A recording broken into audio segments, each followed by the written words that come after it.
G'day everyone and welcome to another episode of The Tech Effect. I'm PeTE Tecman CoMAN and this is Mark, the bearded tech skian. Crowd goes wild. G'day everybody, how you going today?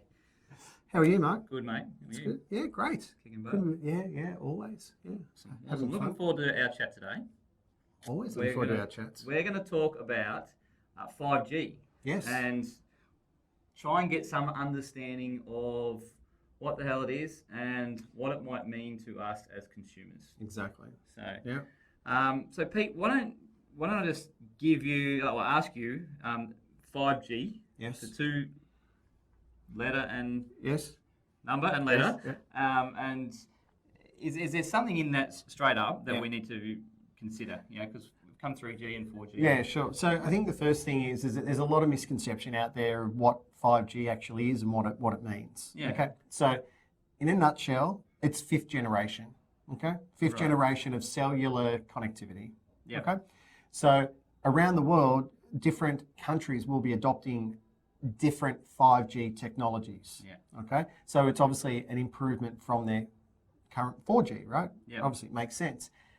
However, that means that different countries will be running on different frequencies and slightly different technologies to achieve this. Gotcha. Okay. Right. So in Australia, we're talking about using what they call a millimeter wavelength. Yes. Okay. Yes. So it's high bandwidth, low latency. However, imagine sine wave. Yeah. Okay. So you imagine like AM radio, right? AM radio goes forever, right? Yeah, You could be yeah. out in the country driving along, you'll Yeah. still pick up the AM radio. Yeah. Okay. Yeah. Okay, that's a very low bandwidth. Okay, Yeah. so Long wavelength. long wavelength. Okay, millimeter, short wavelength. Yeah, Okay, yeah. very short reach at the same time. High Yeah. bandwidth, low latency, short reach. Yeah. Right? Yeah. So with mobile phones, they can only have a certain amount of power output, which is around about half a watt. Yes. Okay, so 4G at the moment, it's a longer bandwidth, Yep. higher latency. Yep. Okay, and it will get you about 10 Ks on 4G. Right. Okay, Okay. so it's Yeah. reach connectivity. Sure. Right, you can be 10 Ks away and get a signal. Yeah. Thereabouts in a perfect environment. Okay, Yeah, right. yeah, There's yeah, buildings and mountains and Put trees and houses. And everything correct. else Yeah, away. it affects Sure. the signal. Yeah. However, 5G will get you 300 meters. Yeah. All right, So that means we're going to see towers every corner. every corner. Yeah, Yeah. okay. So my understanding of a tower Yes. is they're not going to be your traditional tower like on a big, like we've seen in the big 4G towers. Yeah. These things are tiny Yes. little white boxes, Yeah, aren't they? yeah. And they're going to hang off Buildings, corners of buildings, posts. all sorts of things. Yeah, Telstra correct. hubs and things like Yeah. that. So why do we need it? Why do we need 5G? I think we Is it always just want evolution? to. We What is always it? want to go faster, don't we? Like, I know, like personally, if I'm, especially if I'm overseas and I've got my mobile phone with me, quite often it drops down to 3G. From 4, like in Australia, we've got pretty good 4G coverage, Yeah. especially in the major capital cities, right? Yeah. But have you ever noticed when you drop back to 3G and Oh, you're yes. and you're like, come on, Yeah, come yeah. on, you're trying to view Especially it. when you're loading cloud storage and things like that. Yeah, Absolutely. yeah. You notice the difference, all right? So I think where everyone's fairly comfortable where we're at from a bandwidth or a speed perspective with 4G, 5G will just take it to the next level, all right? But it's not as simple as, hey, let's take out all the 4G antennas and replace them with 5G. It just doesn't work like Yeah. that. You'll need to have more infrastructure because there's more antennas. There's a lot to do, right? So Yeah. upsides This is not going to happen overnight. No, that's the thing. This could be another NBN. Hopefully better. Yeah. Well, but not necessarily government funded, Yes, right? Yeah. yes. So the telcos will be taking care of that. Yeah, Okay. right. Yeah. But one of the biggest problems is because it's as I said, it's a high frequency, high bandwidth, low latency, and we're only running at about half a watt. The reach is not very far, and therefore it makes it very difficult to penetrate a building. Yeah. So we can stand here today with our phones, get 4G connectivity indoors, and we're all sweet. Yeah. Okay? You're not going to get that with 5G. No, okay. So are we going to then find out, are we going to separate ourselves? Are we going to end up with 5G outside and we're just going to smash inside with Wi-Fi? Or do you think there'll be retransmitted 5G? Yeah, look, I think that you'll find that businesses will see the benefits of being with 5G, like I said, having that high bandwidth. And is that driven by video? Do you think there's a big part of it? Well, yeah. I mean, you think about it, like how many people watch Netflix these days, right? And really, our mobile device is the new TV, right? Like I know. It doesn't matter where I am in the world. I've got Foxtel. I can just open it up and I can watch the footy. I can watch the Formula One. I can whatever I want to do, right? I'm not a Netflix guy, but there's people who watch Netflix all the time, and they're quite happy to watch it on their phone. So streaming, especially when my kids take over the TV, right? I'm going to watch it in the wherever. you think about it, like your background was running Ozstar cables. Yeah. Okay.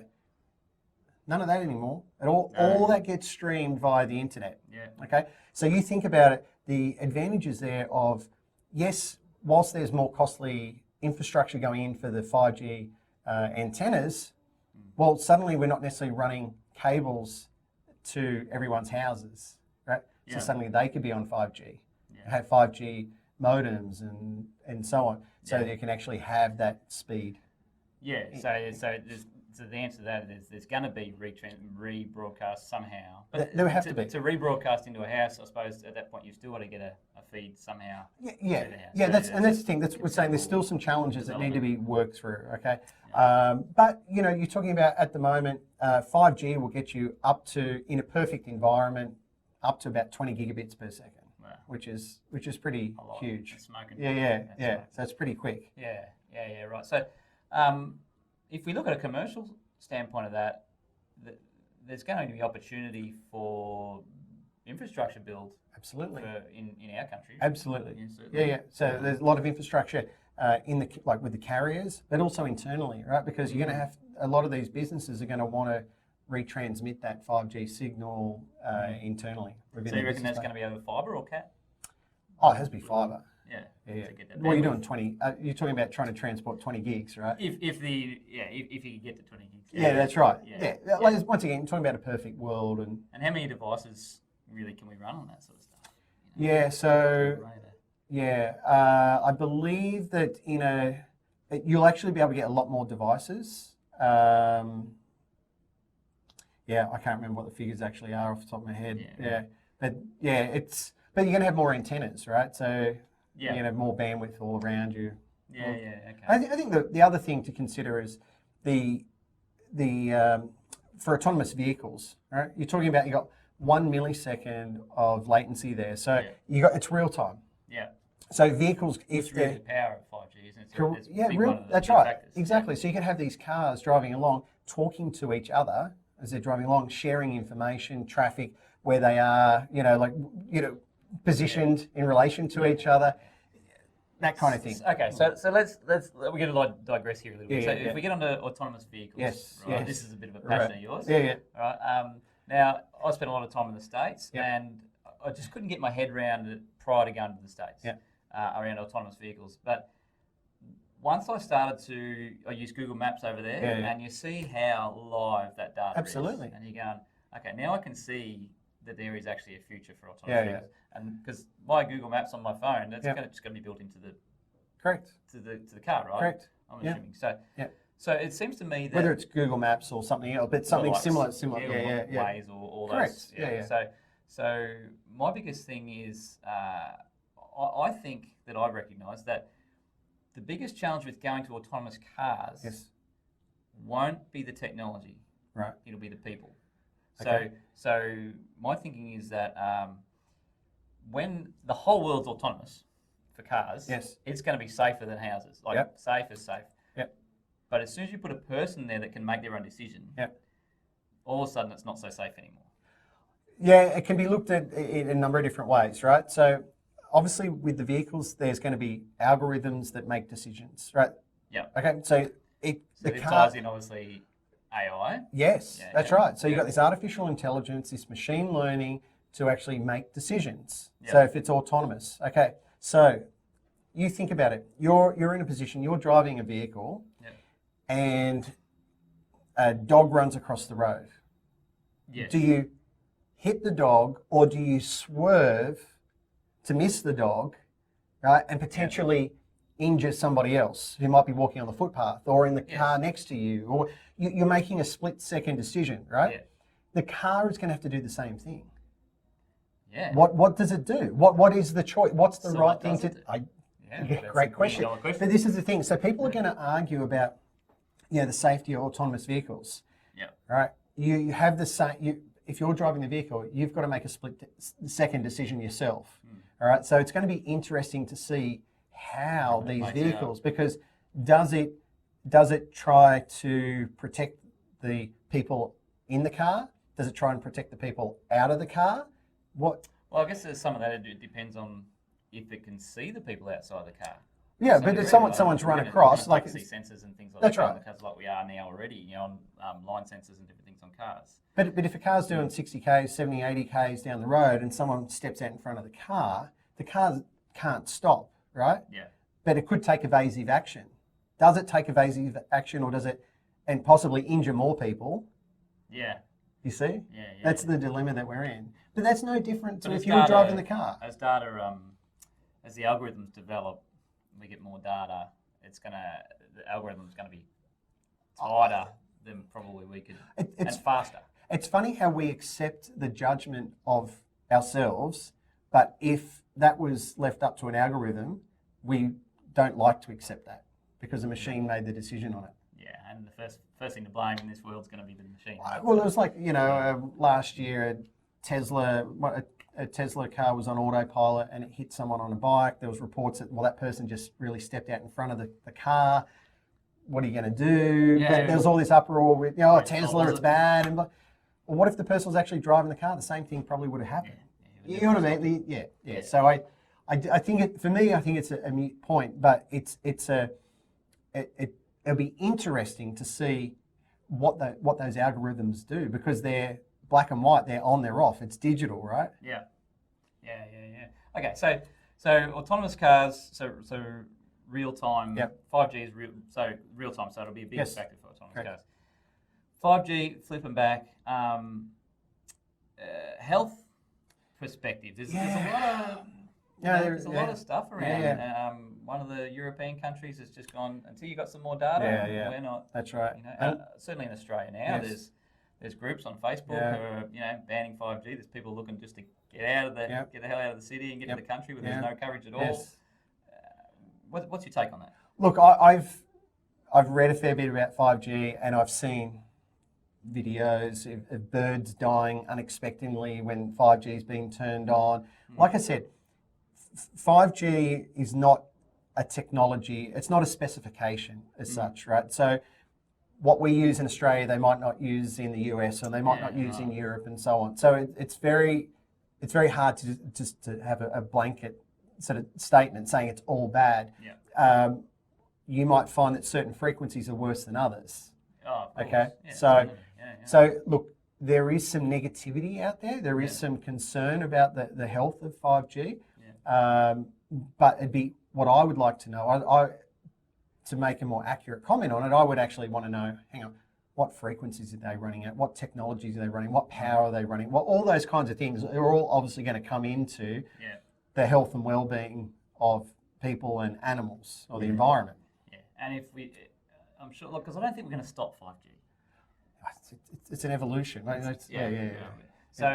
So what we might find is the anti-5G evangelists that will then start, maybe building Faraday cages for their heads and reflective paints and all sorts of stuff. It's probably an emerging market. There's people out there that would argue that mobile phones aren't good for your health, and we won't know. Look, once upon a time, like 50, 60 years ago, smoking was okay as well, right? And it was accepted. So sometimes it takes a generation for us to find out that something is not as good as what we thought, as healthy as we thought it was. So we could get 40 years down the track and go, actually, absolutely. A or B, yes, it's good. It actually hasn't affected us. We haven't seen any changes in health or anything like that. Or it could actually be, holy crap, we've stuffed up here. Correct. Let's backflip and go back go on to the new evolution of what new technology Exactly. is. We won't know. There's studies that argue both cases, right? So time will tell. Yeah. Unfortunately. Yeah, cool. Well, that's our take on 5G so far. We're really not going to know what's going to happen until it all starts to happen. Anything you want to add on that? No, mate, look, it's fascinating. Yeah, it is. Watch this space at the moment. There's a trial on the Gold Coast at the moment with 5G. They're having, so from what I hear, the trials are going well. But as far as an Australia-wide rollout, I think it's going to take some time. But they're not getting the speeds down there that was maybe promised. Well, it depends on the environment, right? Yeah. So, like, they're certainly not getting the 20 gigabits that is available, right? Sold to. The trial they're doing in San Francisco, same thing. They're getting somewhere around 2 or 3 gigabits per second. Yeah. All right. So, environment. It's still a lot of data. It is a lot of data. Yeah. But we always want more than what we can have. Typically, because what are we getting on NBN? Maybe 100. Yeah. If you're lucky. If you're lucky. So we're talking at 2 or 3 gig. Yeah. 10, 20 times at that.